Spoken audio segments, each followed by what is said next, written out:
ಈಗ ಓದ್ಬೇಕೋ ಬೇಡ ನಿಲ್ಸ್ಬಿಡ್ಲ ಹಂಗೆ ನಿಮ್ಗೆ ಕೇಳಕ್ಕೆ ಏನಾದ್ರು ಇವರಿಗೆ ಪಾಪ ಅಪತ್ಯ ಆದರೆ ನಿಲ್ಸ್ಬಿಡ್ತೀನಿ. ನನಗೆ ನಿಜವಾಗ್ಲೂ ಕೂಡ ನಿಮ್ಗೆ ಸತ್ಯ ಹೇಳಿದ್ರೆ ಎಂಬ್ರಾಸ್ ಆಗ್ತದೆ ನಿಮ್ಗೆ. ಏನಿಲ್ಲ ಎಂಬ್ರಾಸ್ ಏನಿಲ್ಲ, ಸತ್ಯ ಜನತೆ ಗೊತ್ತಿದೆ. ಅದೇನು ಏನ್ ಎಂಬ್ರಾಸ್ ಆಗೋ ಪ್ರಶ್ನೆ ಇಲ್ಲ. ನನಗೇನಂದ್ರೆ ನಿಮ್ಮನ್ನ ಬಹಳ ದಿವಸದಿಂದ ನೋಡ್ಕೊಂಡು ಬಂದಿದ್ದೇನೆ ಸಿದ್ದರಾಮಣ್ಣ ಅವರೇ, ನಿಮ್ ಬಹಳ ದಿವಸ ನೋಡ್ಕೊಂಡು ಬಂದಿದ್ದೇನೆ.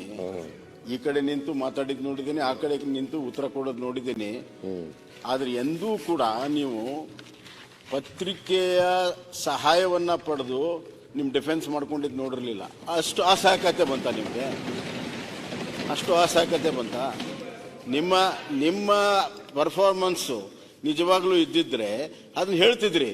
ಪತ್ರಿಕೆಯಲ್ಲಿ ಏನು ಬಂದಿದೆ ಅನ್ನೋದನ್ನ ನೀವು ಸಹಾಯ ತಗೊಂಡು ಅಷ್ಟು ಅಸಹಕತೆ ಬಂತ? I have seen you for so many years, you never done this. ಬೇಡ, ಪತ್ರಿಕೆಯಲ್ಲಿ ಬರೆಯೋದೆಲ್ಲ ಸುಳ್ಳು ಅಂತ ಹೇಳ್ಬಿಡಿ. ಯಾಕೆ ನೇರವಾಗಿ ಹೇಳ್ಬಿಡಿ, ಪತ್ರಿಕೆಯಲ್ಲಿ ಬರ್ದಿರೋದೆಲ್ಲ ಸುಳ್ಳು. ಅಲ್ಲಲ್ಲ,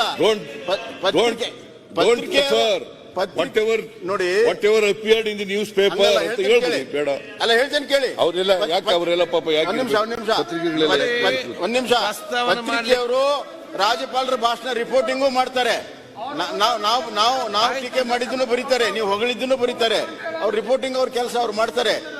ಆದ್ರೆ ಅಂತ ಹೇಳಿದ್ದೀನಲ್ಲ, ಆದ್ರೆ ನೀವು 9 ತಿಂಗಳು ಆಡಳಿತ ಮಾಡಿದಂತ ಸರ್ಕಾರದ ಮುಖ್ಯಸ್ಥರು ನಿಮ್ಮ ಪರ್ಫಾರ್ಮೆನ್ಸ್ ಹೆಂಗಿತ್ತು, ಏನಾಯ್ತು, ಯಾಕೆ ನಾವು ಅಭಿವೃದ್ಧಿ ಮಾಡಕ್ ಆಗ್ಲಿಲ್ಲ, ಯಾಕೆ ನಮ್ಮ ಸಂಪೂರ್ಣ ಹಣ ಉಪಯೋಗ ಮಾಡ್ಕೊಳಕ್ ಆಗ್ಲಿಲ್ಲ, ಬಜೆಟ್ ಪರ್ಫಾರ್ಮೆನ್ಸ್ ಯಾಕಾಗಿಲ್ಲ, ಇದ್ರ ಬಗ್ಗೆ ನೀವು ಸಮಜಾಯಿಸಿಕೊಟ್ರೆ ಶಾಸಕರಿಗೆ ಉತ್ತರ ಸಿಗ್ತದೆ.